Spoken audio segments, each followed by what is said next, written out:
Dios y Padre Santo, gracias Señor por la posibilidad que nos das de acercarnos a tu presencia a través del obrar de tu Santo Espíritu en nosotros, de esta unidad que Él permite que tengamos y que podamos dar respuesta, Señor, a la ordenanza de Cristo, la invitación también a hacer memoria de Él, que estemos a la altura de la demanda de nuestro Señor y que realmente podamos tener un tiempo en el cual nuestro único foco sea Jesús. En el nombre de Cristo Jesús, amén. Bueno, no hace falta que vayan a esta porción, pero una porción muy conocida que se encuentra en el Evangelio según Juan, en el capítulo 19, nos dice, consumado es. Juan capítulo 19, cuando Cristo exhala su último aliento previo a morir, a entregar su espíritu, él dice, consumado es. Realmente es una frase de la cual se ha hablado mucho, hasta yo creo que también he dado algún que otro mensaje sobre ese tema, pero siempre me sirve a mí para profundizar más y espero que a ustedes también les sea de utilidad y bendición el preguntarme cosas respecto a lo que leo en el texto. Y en este caso, la primera pregunta que me noté es, ¿qué fue lo que se consumó? Y otra preguntita, ¿terminó allí? Son dos preguntas que nos van a llevar a lo largo de todo este tiempo de reflexión. Entonces, ahora sí, para que vayamos con nuestras Biblias al Evangelio según Juan en el capítulo 16, es un poco antes de la escena que cité recién del Juan 19, cuando Cristo dice consumado es.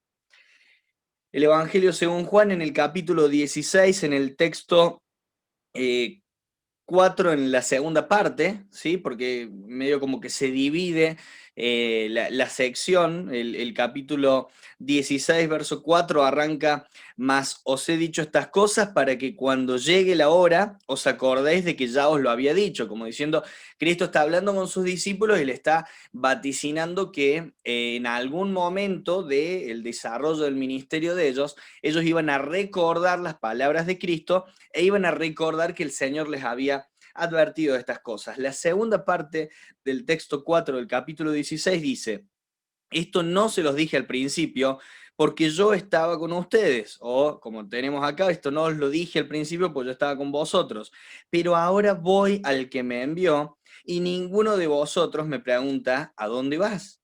Antes, porque os he dicho estas cosas, tristeza ha llenado vuestro corazón. El Señor Jesucristo está advirtiéndoles que iba a tener que padecer, que se iba a ir, o sea, el anticipo de lo que se venía no los dejó nunca en oscuridad respecto a las cuestiones más relevantes de la obra en la cruz. Texto 7. Pero yo os digo la verdad, os conviene que yo me vaya, porque si no me fuera, el consolador no vendría a vosotros, mas si me fuere, os lo enviaré. Empieza a demostrar la importancia de que todos estos eventos tengan lugar. Texto 8 de Juan 16. Y cuando Él venga, convencerá al mundo de pecado, justicia y juicio. Y después el mismo Señor explica qué es esto, de pecado por cuanto no creen en mí, de justicia por cuanto voy al Padre y no me veréis más, y de juicio por cuanto el príncipe de este mundo ha sido ya juzgado. Aún tengo mucho que deciros, pero ahora no podéis sobrellevarlo.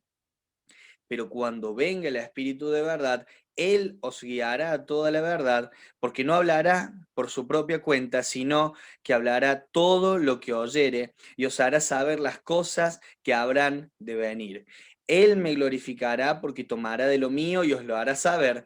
Todo lo que tiene el Padre es mío, por eso dije que tomará de lo mío y os lo hará saber.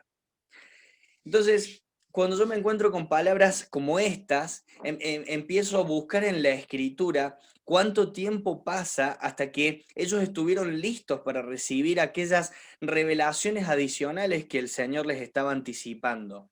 ¿Qué era lo que faltaba que ellos conocieran? Gran parte lo recibieron en el tiempo posterior a la resurrección y previo a la ascensión de Cristo. Ahí hay una buena cantidad de días en las que el Señor se encarga de instruir a sus discípulos de muchas cosas que antes no estaban listos todavía, pero todavía faltaba más, porque faltaba que llegase el Espíritu Santo, el Consolador, que les compartiese muchas verdades.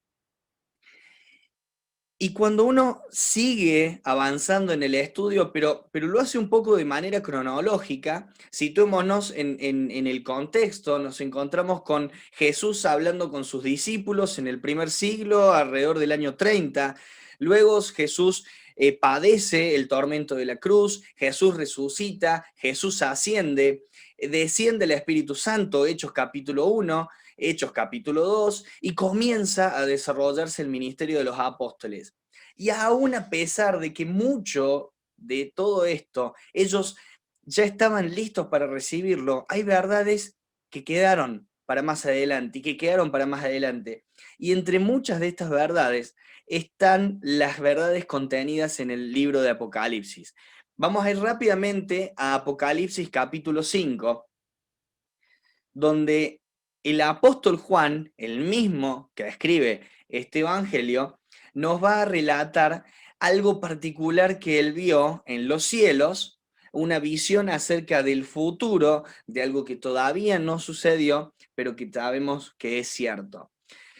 Para que nos situemos un poquito en el contexto del libro. El capítulo 1 del libro de Apocalipsis, ese es la presentación del apóstol, el lugar donde está el apóstol, el tiempo en el que está el apóstol hablando, luego el encuentro con Jesucristo, Cristo entregándole el mensaje, o sea, es Cristo el portador del mensaje de Apocalipsis que se lo entrega a Juan.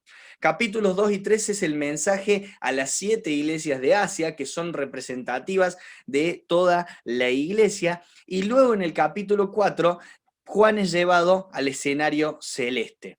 En el capítulo 4, Juan ve un escenario maravilloso y ve el trono de Dios, pero se encuentra con algo preocupante. El capítulo 5 nos presenta un rollo en el cual están contenidas verdades acerca del futuro, juicios futuros que tenían que tener lugar para que finalmente la obra completa se finalice. Y Juan empieza a llorar.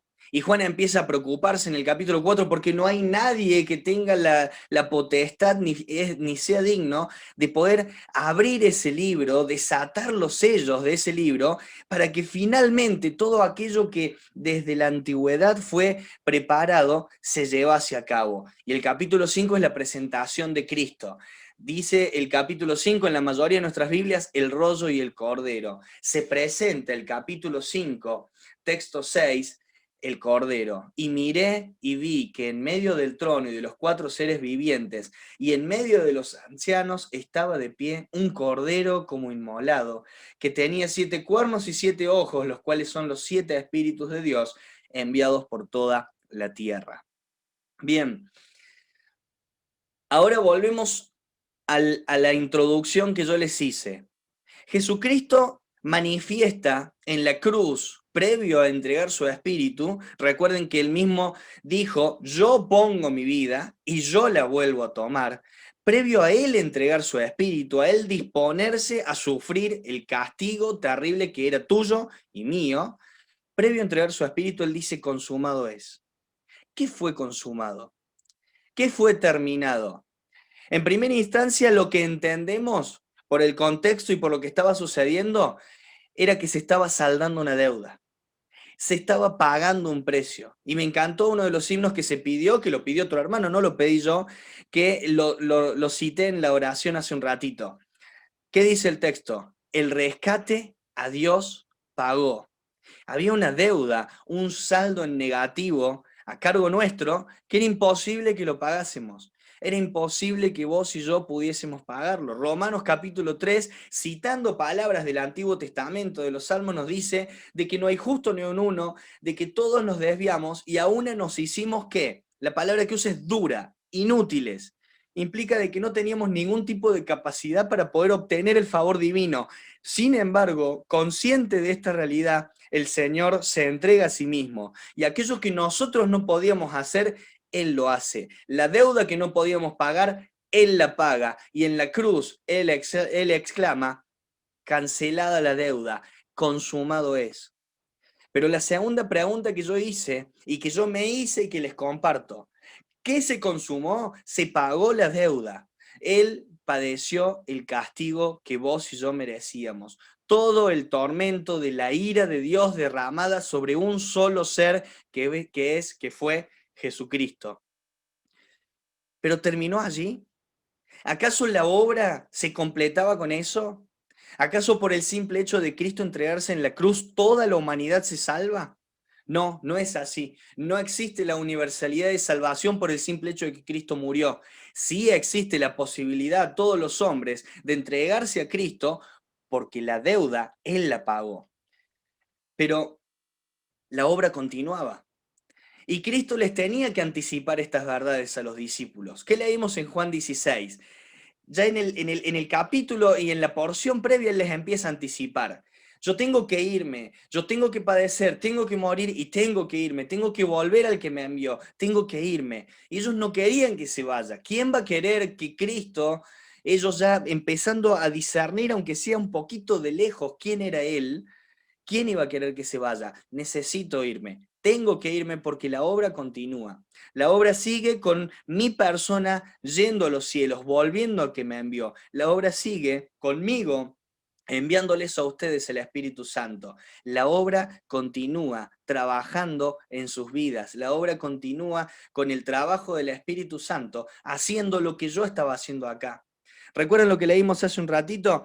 Dice que de pecado, cuando Él venga, el Consolador, convencerá al mundo de pecado, justicia y juicio. De pecado por cuanto no creen en mí.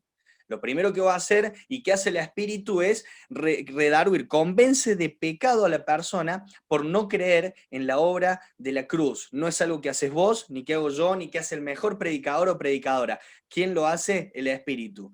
Le manifiesta a su corazón la realidad de su pecado. Pero la segunda cosa que hace, dice de justicia, por cuanto voy al Padre. ¿Quién estaba mostrando lo inútil que era el sistema religioso de la época de aquellos que habían sido o a quienes se les había encomendado ser testigos? Cristo denunció lo vacía que era la religión judía en el tiempo en el que él estuvo ministrando. Él se encargó de hablar de lo que es verdaderamente justo.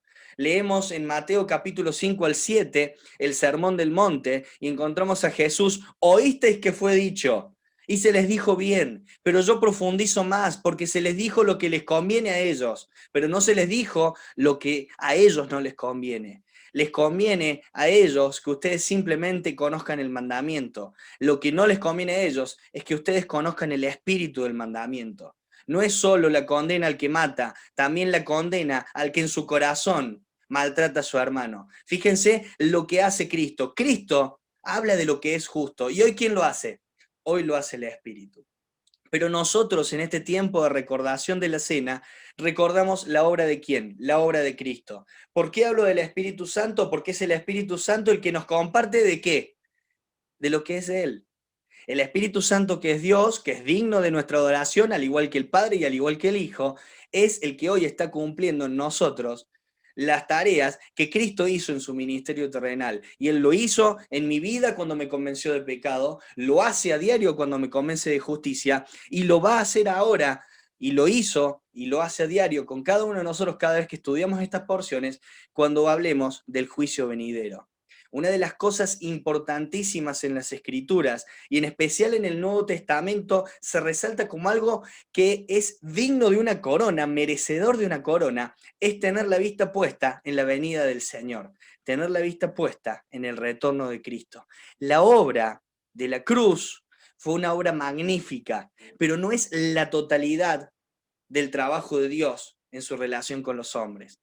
El trabajo de Dios comenzó en la eternidad y el trabajo de Dios termina en la eternidad. Comienza con un Dios creador del cielo y de la tierra, con un Dios estableciendo un vínculo con el hombre fallándole y Dios hablándole de esa promesa maravillosa. Génesis capítulo 3, verso 15. Ella le herirá en el talón, pero ¿qué dice? Vamos a la parte que importa. La simiente de la mujer va a pisar la cabeza de la serpiente. Capítulo 5 de Apocalipsis. Vamos a la visión futura. Ya estuvimos reflexionando acerca de lo que era necesario que sucediera. Ya respondimos qué es lo que se consumó en la cruz, qué es lo que falta que suceda. Y faltan muchas cosas. Cuando uno lee el libro de Apocalipsis, empieza a ver todas las cuestiones futuras que están pendientes. Ese libro que es introducido en el capítulo 5, que contiene los 7 sellos. El séptimo sello que incluye las 7 trompetas. La séptima trompeta que incluye las 7 copas de ira. Y luego de derramada la última copa de ira, la segunda venida de nuestro Señor, para poner fin a todo lo que estaba sucediendo, lo que estará sucediendo en ese momento. Hay mucho pendiente de suceder. ¿Y de qué manera nosotros miramos hacia el futuro? El jueves, Leo, nuestro hermano, nos compartió acerca de esta vida expectante de nuestro Redentor, esa mirada hacia adelante a la segunda venida. Yo varias veces en distintas reuniones de la cena les he hablado de esta triple visión que tenemos en la cena. Dice 1 Corintios 11 de que debemos hacer una mirada a nuestro interior, ver cómo estamos. Obviamente que hacemos una mirada hacia el pasado, mirando la cruz, lo vemos en los símbolos, pero también hacemos una mirada al futuro, porque esto lo vamos a hacer no para toda la eternidad, esto lo vamos a hacer hasta que Él venga. ¿Y quién de nosotros vive anhelando su venida? Si ustedes tienen la posibilidad, luego en sus casas lean Lucas capítulo 18, la parábola del juez injusto, de la viuda y el juez injusto. Y una de las cosas que Cristo resalta ahí es la importancia, la necesidad, dice el texto 1 de Lucas 18, de orar siempre. Pero no cualquier oración, no la oración por el enfermo, no la oración por el necesitado. ¿Saben qué oración? La oración que tiene la vista puesta en la venida de Cristo. Entonces, englobando un poquito todo lo que les compartí para que podamos tener alguna idea general de lo que estamos haciendo en este momento. Jesús le habló a sus apóstoles, a sus discípulos en ese momento, y vamos a usar solo la persona de Juan. Le habló a un Juan de 17, 18, 19 añitos. Le habló a un chico, a un pibe diríamos hoy, y le dijo que había cosas que todavía él no podía sobrellevar. Más adelante, al final del Evangelio de Juan, le dijo de que él iba a ver cosas que los otros no iban a ver. Lo iba a capacitar, lo iba a preparar. No pasa mucho tiempo de que el Señor se fue y Juan pierde a su hermano. No fue linda la vida de Juan. Juan, el hijo del trueno, junto con su hermano, que querían ocupar ese lugar de privilegio por encima de los otros. El Señor le mostró el precio que había que pagar para tener un espacio privilegiado en los cielos. Pasa poco tiempo y Jacobo muere. Es el primer mártir de la iglesia. Pasa el tiempo, Pedro y Juan son encarcelados y le dicen a la gente en Hechos capítulo 4, no podemos dejar de hablar de lo que hemos visto y oído. Digan ustedes si pretenden que nosotros le hagamos caso a Dios o que le hagamos caso a los hombres.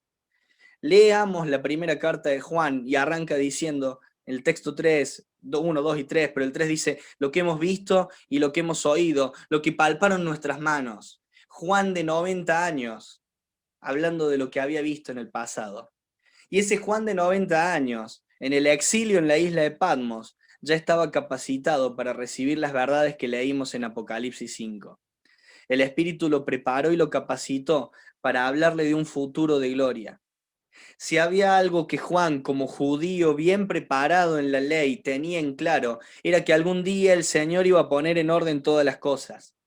Aquellos que están participando del estudio o aquellos que han estudiado a lo largo de su vida cristiana las profecías del Antiguo Testamento saben que hay promesas constantes de parte de Dios de el juicio justo ejecutado. Hay mucha injusticia en la tierra. Hay una bienaventuranza al comienzo del Sermón del Monte para aquellos que aman la justicia, que quieren, que anhelan que haya justicia. Bueno, la justicia va a llegar.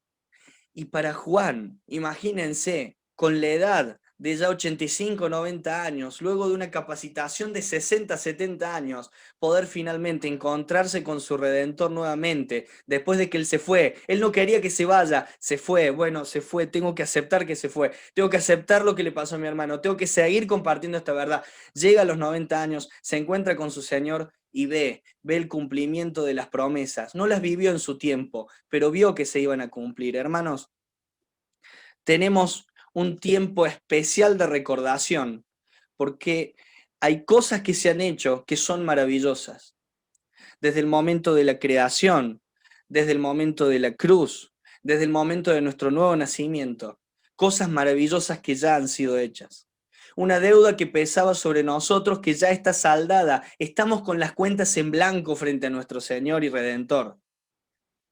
Y hay cosas que están pendientes de cumplirse, que nos sostienen en la mirada, con la mirada puesta hacia adelante. Recién en la oración nos compartía Marcelo cómo estas promesas del futuro nos sostienen de pie hoy y nos permiten atravesar la tormenta. Cuando celebremos este tipo de reuniones, la recordación de nuestro Señor en la cruz y su obra, también recordemos que Él aún sigue hoy trabajando. Muchos llaman la carta a los hebreos el quinto evangelio. Los evangelios cuentan la vida de Cristo y el ministerio de Cristo. El ministerio de Cristo no acabó al final, en el último capítulo de los evangelios. Continúa. ¿Qué nos dice Hebreos? Él es el sumo sacerdote que entró como precursor y que intercede por nosotros en el cielo. Algún día nos va a llevar con él. Bueno, miremos a ese día maravilloso en el que todo este trabajo que Dios hizo por amor a nosotros porque no tenía ninguna necesidad y no tiene ninguna necesidad de nosotros, pero el que Él hizo por amor a nosotros, miremos toda esta maravillosa obra y hagamos memoria de lo que se nos ha compartido. Demos gracias a nuestro Dios por lo que hizo, por lo que hace y por lo que hará algún día. Oramos para terminar este tiempo. Padre Santo, gracias Señor porque estamos en este lugar y es tu espíritu el que nos trae aquí, es tu espíritu el que nos llena, es tu espíritu el que pone en nosotros esta pasión por adorar a la persona de Cristo, porque, Señor, si fuese por nosotros, nada podríamos hacer que te agrade. Pero como tu santo Hijo está hoy en los cielos intercediendo y envió el Consolador, y el Consolador hoy mora en nosotros, Él nos da la potencia, el poder, la capacidad de hacer estas cosas. Queremos hacerlo conscientes que somos indignos, pero que fuimos hechos justos y se nos permite entrar a tu presencia. Y tú nos miras a través de la sangre de Cristo. Tú nos miras a través de aquella obra en la cual la cuenta fue saldada. Yo no te pagué, Señor. Mis hermanos no lo hicieron. Lo hizo nuestro Dios y Salvador Jesucristo. Te damos gracias por tanto trabajo hecho en favor nuestro, por tanto trabajo aún por hacer, por tanto amor manifestado.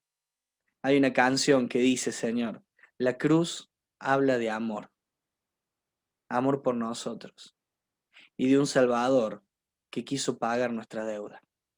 Te damos gracias por ese Salvador, y en el nombre de Él oramos, en el nombre de Cristo. Amén.